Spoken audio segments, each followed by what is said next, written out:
since November now, and basically every month, roughly every month, sometimes more often than once a month, we have a talk from a number of African Caribbean experts in the area of black female academics about the area of their expertise.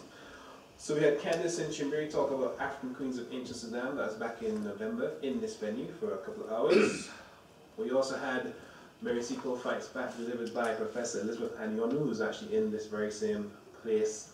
Last week she talked about Mary Seacole's whole life story. There's a lot of information that I'd never heard before. She delivered that one. We also had Dr. Madani and Dr. Michelle Asante, who had kicked off the Black Women in Academia Success Secrets and Cover Strategies. And that was so successful and so popular, we're going to repeat it again.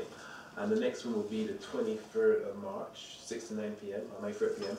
in this venue. We're going to have some different speakers coming, but the topic will be the same. It will be about their area of expertise, how they succeeded, what it was like for them in that aspect of academia, and we're going to hear those different voices with a same or similar crowd. But that'll be the 23rd of March, that one. Now, who was Queen Nzinga? Why is she so important? Well, we named the lectures after Queen Nzinga because she was one of many African women who fought back against slavery, who fought back against oppression, fought back against the imperialist invader. But she's not that well known. Even though her exploits are heroic, she's not that well known. So we thought we'd name the lectures after her so people actually get to know her name. And every time we had a lecture, we'd refer to her. So of course you can see that she led a 30-year campaign against the Portuguese. She actually led her armies into battle against them, and she had an army of like at least 5,000 strong men and women who fought against the particular Europeans who were called the Portuguese in her area. So for that alone, she's worth remembering. Also, of course, she was an inspiration, and we use her name to kind of remember her courage and background and sort of, make her live in today's society.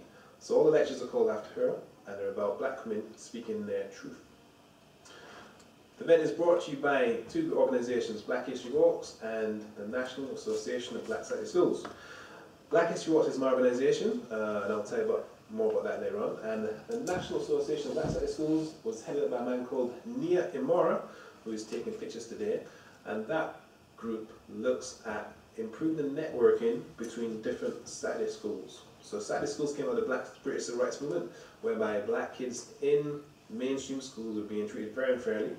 And what parents said they'd do, they said they'd teach their children outside the main school in what they call supplementary schools on a Saturday night between 10 and 1 p.m. They'd give them all stuff they weren't getting in the mainstream schools. And he's in charge of that. So between us, we thought we'd put on these events to kind of give black women a platform to speak their truth about history and their information and knowledge and power. Which brings us to this one.